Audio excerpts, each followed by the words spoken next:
Hai Mars, hai Venus, apa kabar semuanya? Semoga semuanya selalu dalam keadaan yang sehat. Welcome back to Hokus Pokus, cerita-cerita bareng aku, Ivani. Kamu tahu nggak topeng ini? Topeng Guy Fawkes yang terkenal ini sebenarnya punya cerita panjang terkait dengan salah satu peristiwa paling dramatis dalam sejarah Inggris, yaitu Gunpowder Plot. Bayangin, pada tahun 1605, sekelompok orang Katolik berusaha meledakkan gedung parlemen Inggris dengan bubuk mesiu, berharap bisa menggulingkan Raja James pertama dan mengganti pemerintahannya yang dianggap menindas mereka.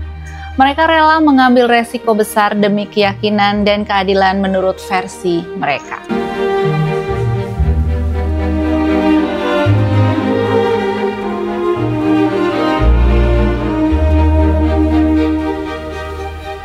Tahun 1603, Inggris memasuki babak baru. Ratu Elizabeth I meninggal dunia setelah memerintah selama lebih dari 44 tahun. Pemerintahannya ditandai dengan kejayaan budaya, stabilitas nasional, dan tentu saja dominasi Protestan. Tapi di balik semua itu ada luka yang belum sembuh, perpecahan agama antara Protestan dan Katolik. Ketika tahta berpindah tangan kepada James ke-6 dari Skotlandia yang kini dikenal sebagai James I dari Inggris, banyak orang berharap bahwa ini menjadi awal rekonsiliasi. James adalah cucu dari Margaret Tudor, kakak Henry ke-8, dan anak dari Mary, Queen of Scots, seorang Katolik. Maka, para Katolik Inggris berharap banyak. Mungkin kali ini mereka bisa bernapas sedikit lega di Inggris. Menjadi Katolik bukan sekedar soal ibadah.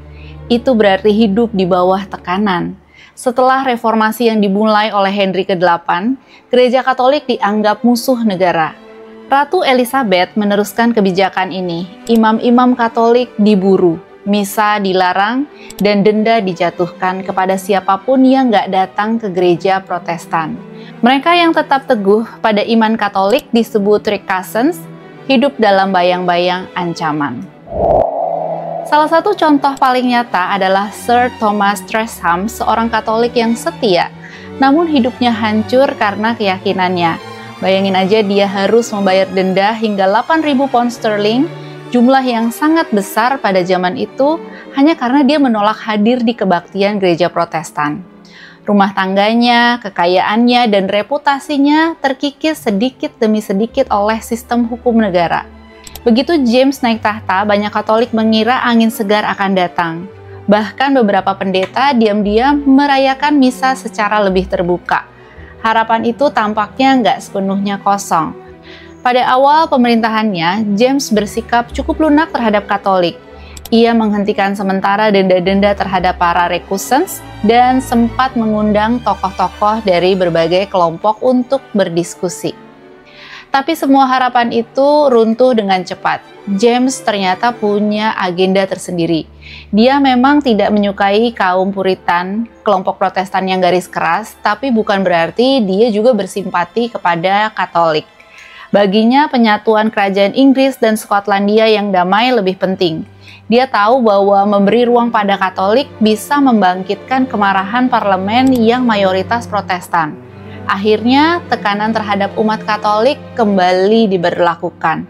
Denda-denda diaktifkan lagi dan hukum-hukum anti-Katolik ditegakkan dengan jauh lebih ketat. Kekecewaan mulai tumbuh perlahan-lahan. Banyak Katolik merasa dihianati.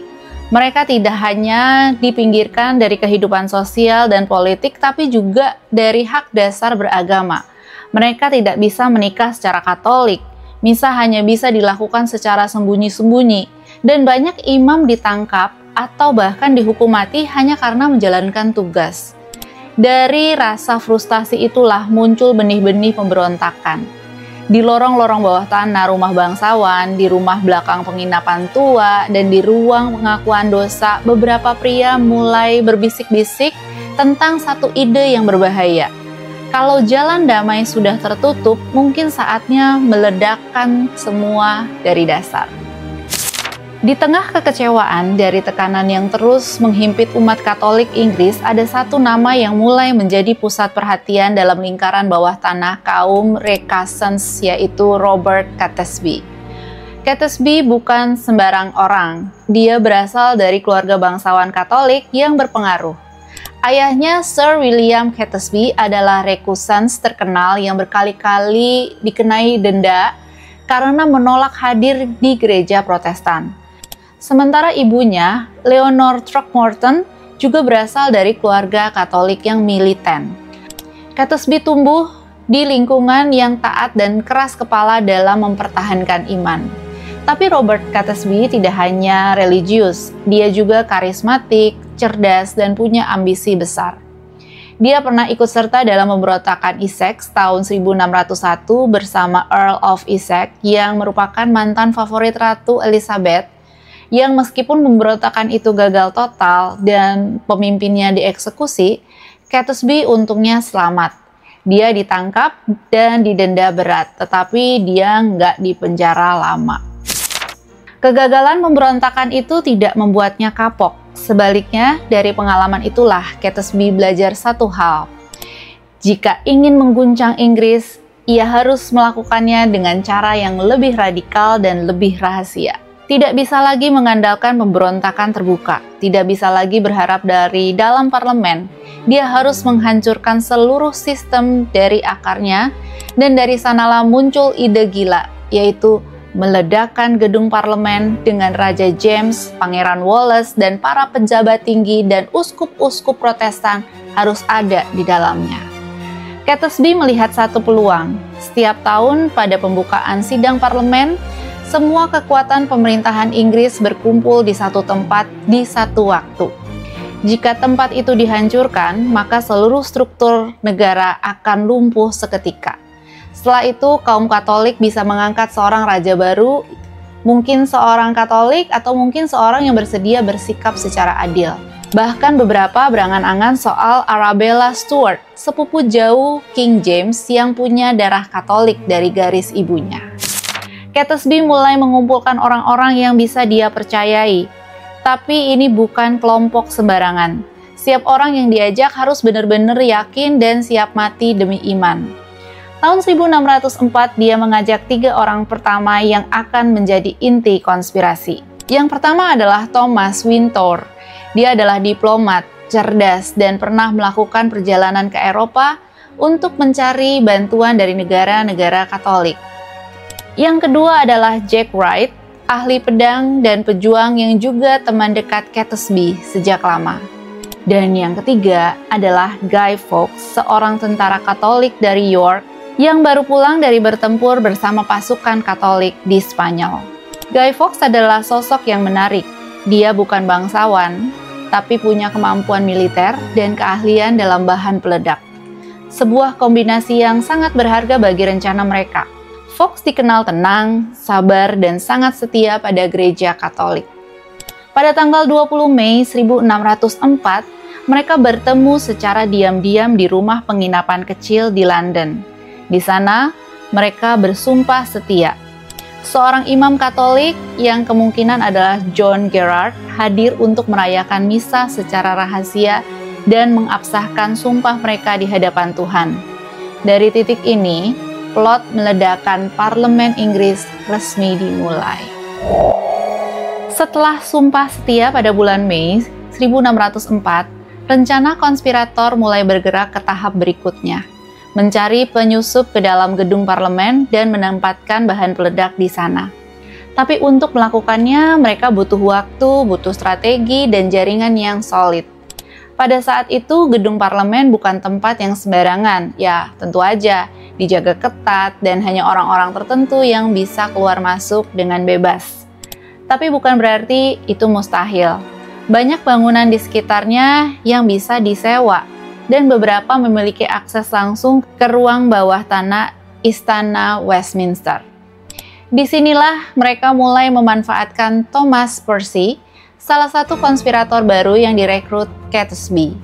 Percy bukan hanya seorang Katolik fanatik, tapi juga punya koneksi penting. Ia adalah sepupu dari Earl of Northumberland, bangsawan kaya yang berpengaruh.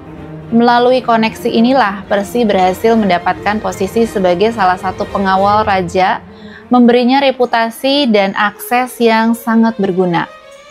Pada musim panas 1604, Percy menyewa sebuah rumah yang lokasinya menempel ke gedung parlemen.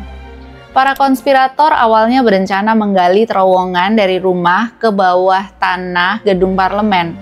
Galiannya berat, lambat, dan sangat beresiko. Namun takdir seolah berpihak pada mereka. Pada awal tahun 1605, mereka berhasil menyewa ruang bawah tanah tepat di bawah House of Lords secara resmi dan legal. Tidak perlu menggali lagi, tempat itu sebelumnya digunakan untuk menyimpan batu bara dan kayu bakar, dan tidak terlalu diperhatikan oleh penjaga. Mulai dari titik ini, mereka mulai menyimpan tong-tong besar berisi mesiu atau gunpowder di ruang bawah tanah itu. Jumlahnya nggak main-main, hingga 36 barel. Cukup untuk menghancurkan seluruh sayap gedung dan membunuh semua orang di dalamnya. Guy Fawkes lah yang ditugaskan untuk berjaga dan mengatur bahan peledak. Dia menyamar dengan nama samaran John Johnson, pelayan dari Thomas Percy. Tapi semakin rencana ini berkembang, semakin banyak orang yang tahu. Catesby merekrut lebih banyak orang untuk membantu. Ada lagi Robert Wintour, saudaranya Thomas, Christopher Wright, saudaranya Jack Wright, ada juga Everard Digby, seorang bangsawan muda yang tertarik dengan janji akan perubahan. Lalu ada lagi Ambrose Rookwood, seorang pemilik kuda dan pemilik lokasi persembunyian. Lalu ada Francis Tresham, keponakan dari Sir Thomas Tresham, dan satu-satunya yang agak mencurigakan sejak awal. Francis Tresham ini punya catatan yang rumit. Dia dikenal sebagai orang Katolik, tapi juga dia itu orangnya bermain aman. Dia sering terlibat hutang dan keluarganya sering membayar mahal untuk menjaga status mereka. Ayahnya, Sir Thomas Tresham, sudah membayar denda lebih dari 8.000 pound sterling hanya karena mempertahankan iman Katoliknya. Jumlah yang luar biasa pada masanya. Francis ikut bergabung, tapi beberapa konspirator lain, terutama Thomas Wintour, tidak pernah benar-benar percaya kepadanya. Rencana mereka bukan hanya soal meledakkan parlemen. Catesby sudah menyiapkan rencana lanjutan.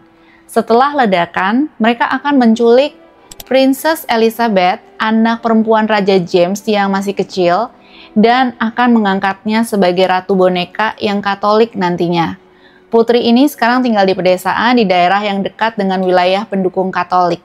Untuk menyukseskan kudeta ini, mereka juga mengatur pemberontakan yang akan diarahkan setelah ledakan terjadi. Everard Digby bahkan merencanakan acara turnamen berburu atau hunting party sebagai kamuflase gerakan mereka di Midlands. Tapi waktu terus berjalan. Parlemen yang semula dijadwalkan dibuka di bulan Februari 1605 terus ditunda sampai akhirnya malah buka di 5 November karena wabah penyakit. Ini memberi para konspirator waktu ekstra namun juga memperbesar resiko bocornya rahasia. Dan memang menjelang akhir Oktober segala sesuatu runtuh perlahan. Pada akhir Oktober 1605, hanya beberapa hari sebelum rencana peledakan itu dijalankan, sebuah surat anonim sampai ke tangan William Parker, Baron keempat Monteagle, seorang bangsawan yang sebenarnya berasal dari keluarga Katolik, tapi sudah mendekat ke Protestan. Isi surat itu penuh peringatan misterius, yaitu mereka hendak menerima pukulan yang mengerikan kali ini, dan mereka tidak akan melihat siapa yang melakukannya. Tarik dirimu menjauh dari parlemen.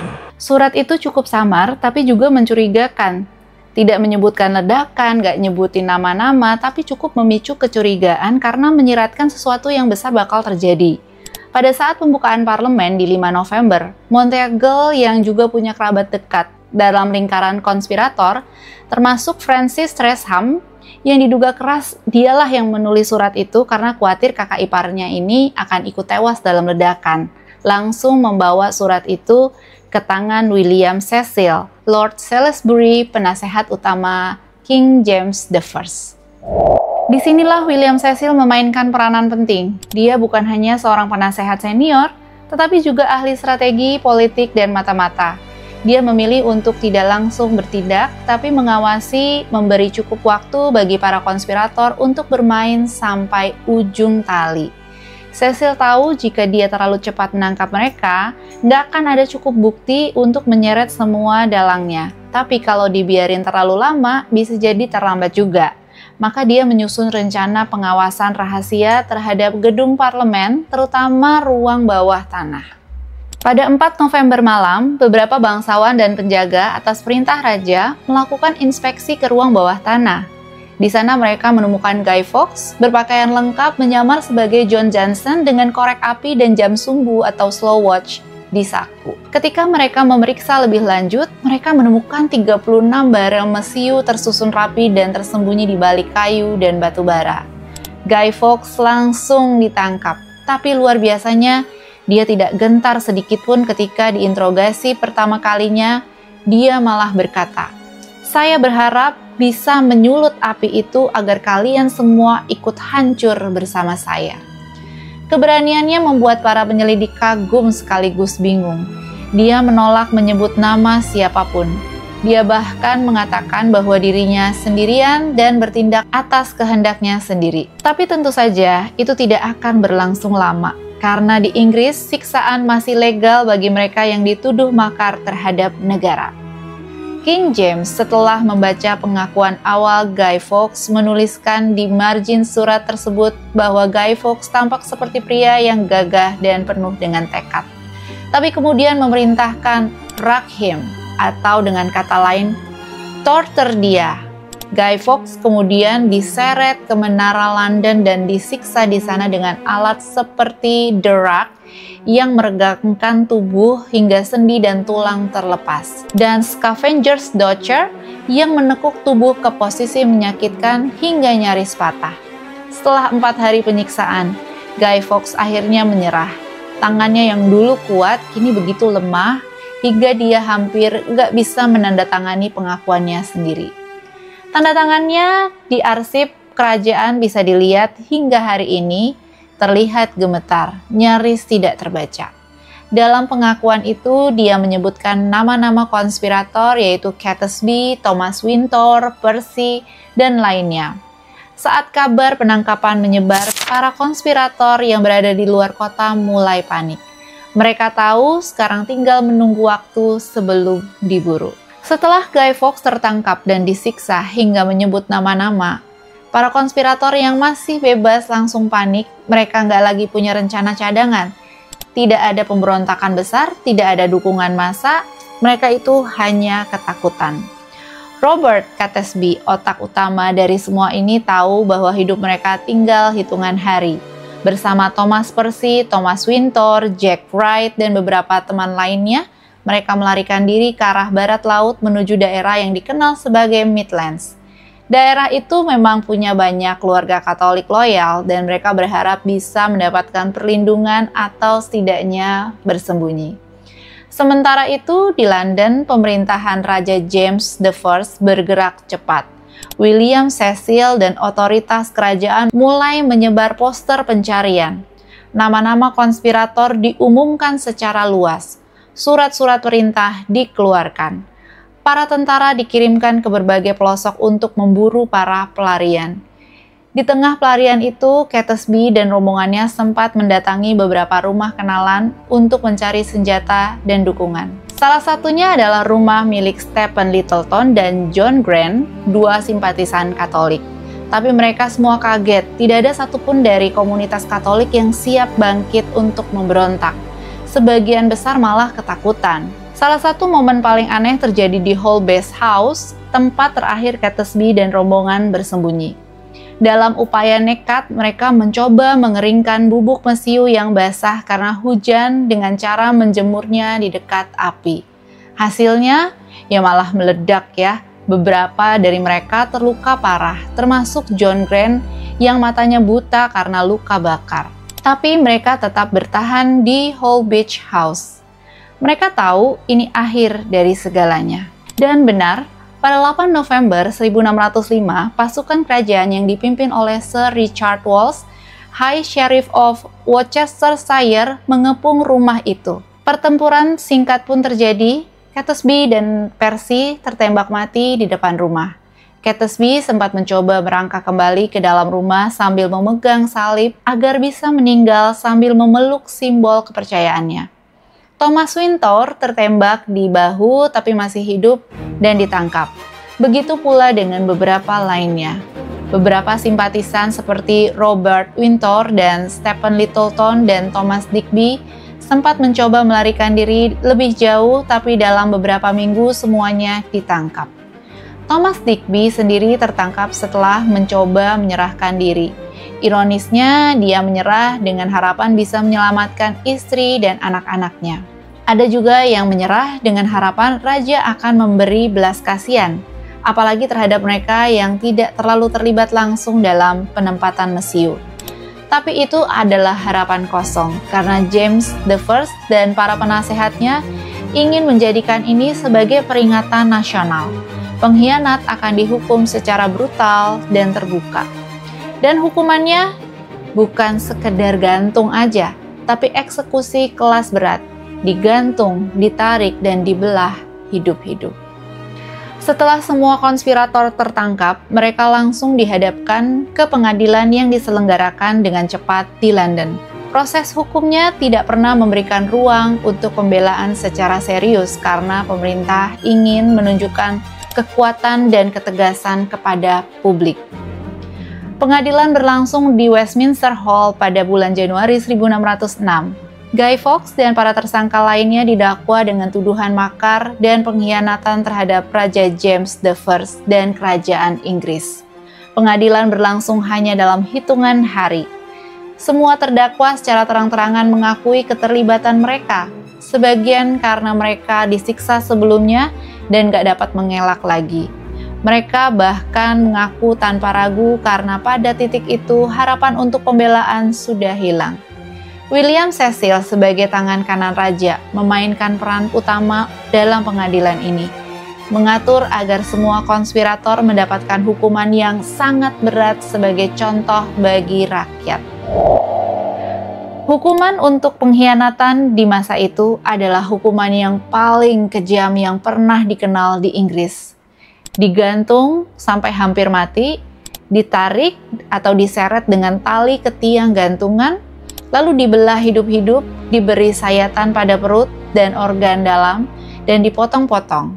Salah satu fakta mengerikan adalah bahwa beberapa konspirator mati di tiang gantungan sebelum seluruh proses eksekusi selesai, sehingga mereka tidak merasakan penyiksaan terakhirnya. Namun beberapa, termasuk Guy Fawkes, harus menanggung seluruh proses ini dengan penuh kesadaran. Guy Fawkes, yang dikenal sebagai orang yang bertanggung jawab langsung menjaga bubuk Mesiu, berusaha menghindari penderitaan ini. Dia melompat dari tiang gantungan dan patah lehernya sehingga meninggal hampir seketika. Tapi kebanyakan lainnya tidak seberuntung itu. Mereka menderita dalam waktu yang cukup lama dan proses eksekusi mereka menjadi tontonan publik yang mengerikan.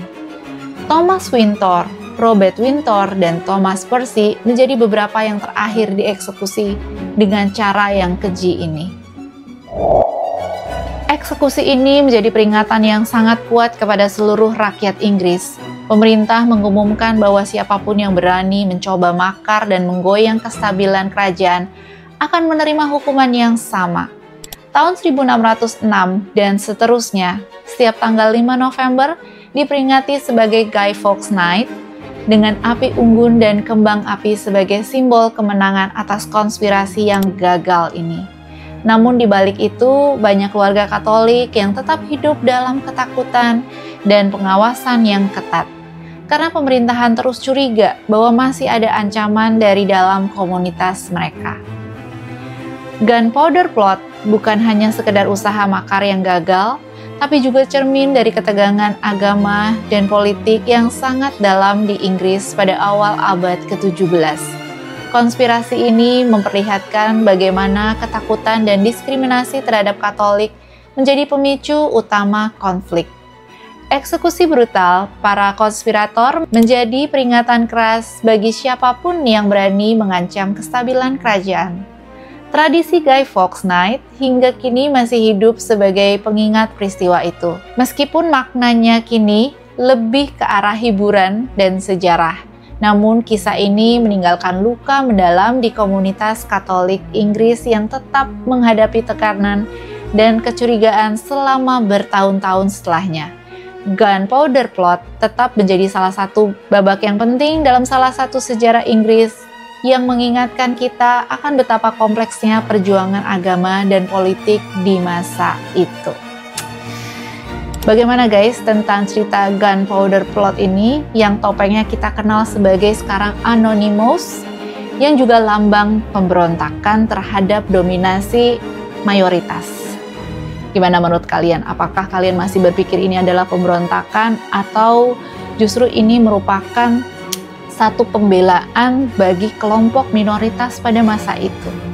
Biar bagaimanapun ini adalah sejarah yang sangat dikenal, sangat dikenang sampai hari ini. Thank you banget yang udah lihat video aku dari awal hingga akhir. Kita bakal ketemu lagi di cerita sejarah lainnya yang mungkin akan masih nyambung. Makasih banget buat teman-teman yang udah ngasih ide-ide juga. Aku usahain bikin, tapi satu-satu ya, karena juga banyak nih udah yang aku list yang mau aku bikin tentunya. Terus dukung aku dengan like dan subscribe-nya, dan juga share ke teman-teman sekalian kalau teman-teman kalian juga suka dengan konten-konten sejarah dan kehidupan bangsawan. Thank you very much. See you in my next video. Bye!